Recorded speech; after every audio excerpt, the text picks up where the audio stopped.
सक्षम है। आप रुक जाओ, महिला को बोलने दो। एक सेकंड, ये देखो, इनको महिला बोले बर्दाश्त नहीं होता। सुबह के बीच में बोल रहे थे। अच्छा ठीक है, आपको ऑडियो डाउन कर रहा हूं मैं अभी। शोएब भाई, यास्मीन जी बोलिए। चलिए अब AK-47 रख दो। गुलजार सब, शहजाद की बात का जवाब। सबसे पहले एक बार इनको ये जवाब दे दूं, नहीं आपको ने जो ये फरमाया कि साहब गुलजार साहब ने ये कहा था और वो कहा था, कोई भी आदमी अपनी बातों का खुद जिम्मेदार है। मैं ये सवाल आप जाके गुलजार साहब से कीजिए, मुझसे क्यों कर रहे हैं। देन दूसरी बात ये है कि मैं आपसे ये सवाल करना चाहती हूं, जमीयत के नेता होने के नाते कहा है यास्मीन जी, जमीयत के प्रतिनिधि होने के नाते दीजिए, पूरी बात तो होने दीजिए। इस्लाम है, आप अग्री करती नहीं करती है। पहले पूरी बात सुन लीजिए। आप मुझे बताइए, क्या वो उन्होंने सही कहा है, गलत कहा है? आप नहीं, आप RSS पर बोल सकती है, लिंचिंग पर बोल सकती है, पूरे देश के मामलों पे CA पर बोल सकती है, जमीयत के इस बयान पे कुछ नहीं बोल सकती। वो मौलाना है, मैं उनका अदब करती हूँ। उनकी बाइट अगर चाहिए तो न्यूज़ 18 निकाल के सुना देगा। अरे आप बोलने देंगे? आप तो बोले ही जाएंगे, जवाब नहीं लेंगे। महिलाओं का आना हराम है क्या टीवी पर? अभी आप जो बात, महिलाओं का आना हराम है टीवी पर शरीयत के हिसाब से? वो आपके साथ प्रॉब्लम यह है कि आप इस तरह की बहसों में जो कि बोलने न दिया जाए, जवाब न दिया जाए, उससे पहले मैं बोल लूं, उस पे डिपेंड इस पे बोलिए। आपकी सोच ही वो है। अभी सीमा जी ने की बात सीमा जी ने एक बात कही है, मुझे 3 सवालों के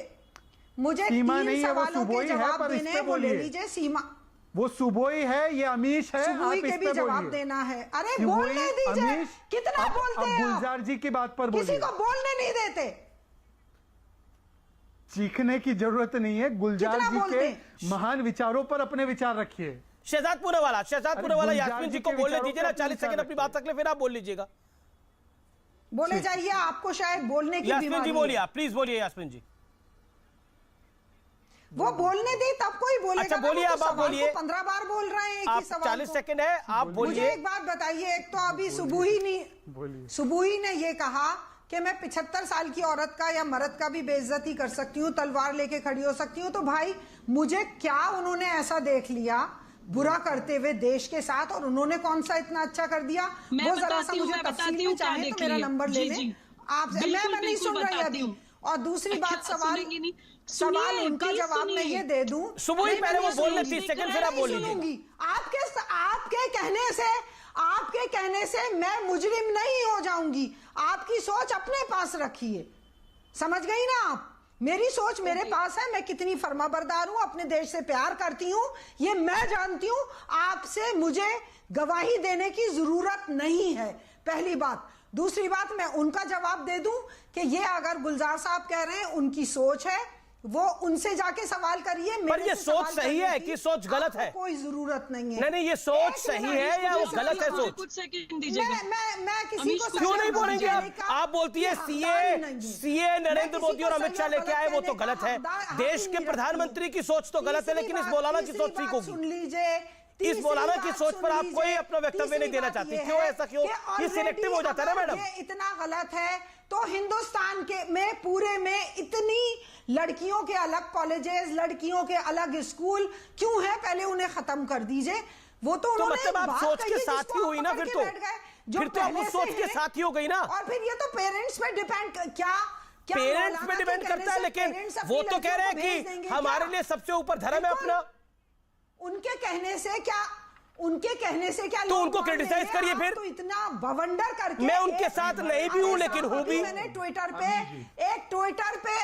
ट्विटर पे अभी मैंने साधु साहब को ये कहते सुना है कि वो औरत बुरी, वो औरत बुरी, वो औरत तो गलत है, उसको कोई सही कह रहा है क्या? बोल देंगे, मौलाना पर नहीं बोलेंगे, हम कंडेम करते हैं। साधु पर आप बोल सकती है, मौलाना पर नहीं बोल सकती। प्रधानमंत्री पे आप बोल सकती है, मौलाना पर नहीं बोल सकती। राष्ट्रपति पे आप बोल सकती है, मौलाना पर नहीं बोल सकती। कमाल है ये। कर रहे हैं औरतों को इज्जत दे रहे हैं।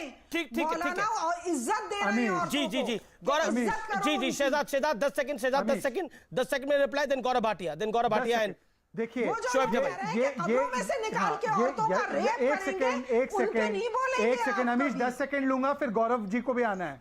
एक 10 सेकंड लूंगा, गौरव जी को भी बात रखनी है। यति नरसिंह आनंद का हम खंडन करते हैं, ये नहीं कर पाई पर मौलाना का खंडन, ये इसलिए क्योंकि मानव बम के पीछे वैचारिक मानव बम भी होता है।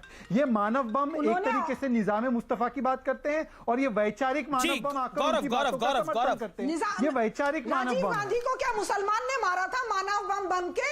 क्या राजीव गांधी को किसी मुसलमान ने मारा तो उसको कोई जस्टिफाई कर रहा है क्या मैडम?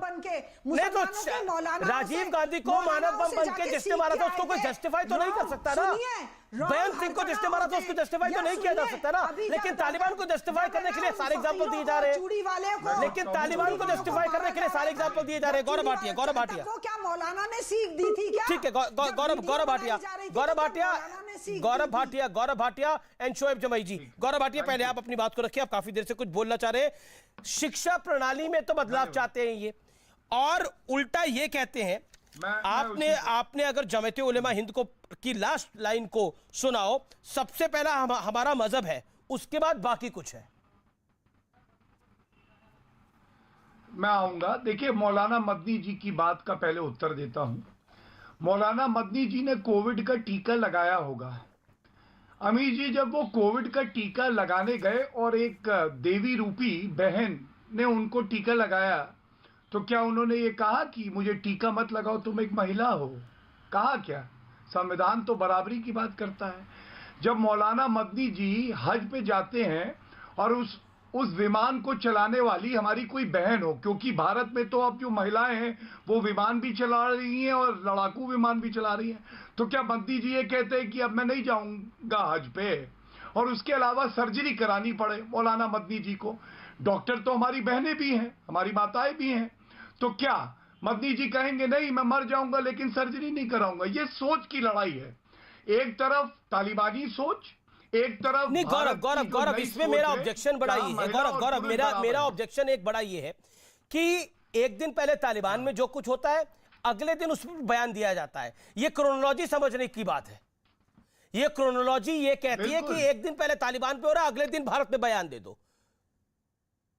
देखिए, यही तो फर्क है अमीर जी, और इसीलिए तो भारत जो है आज एक विश्व शक्ति बन के उभरा है। इसीलिए तो यूनाइटेड नेशन सिक्योरिटी काउंसिल में अध्यक्षता हम कर रहे हैं। इसीलिए तो अमेरिका और रूस भारत को बराबर का मित्र मानता है। और जहां ये जिहादी सोच है वो पाकिस्तान जमीन पे लेटा होता है, चीन लात मारता है, अमेरिका लात मारता है, भगा देता है। और अमीर जी, शादाब यहां बैठे, मैं उनको एक बात आज कहूंगा, बहुत दिल से एक बात कह रहा हूं, शादाब सुन रहे होंगे।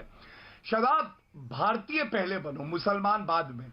और आज मालूम है लड़ाई क्या है कि तालिबानी कट्टर सोच अगर भारत के किसी नागरिक को, चाहे वो हिंदू हो मुसलमान से क्या ईसाई, अगर आक्रमण करेगी तो शादाब कहां खड़ा होगा? वो भारतीय के साथ खड़ा होगा या इस्लामिक सोच के साथ खड़ा होगा?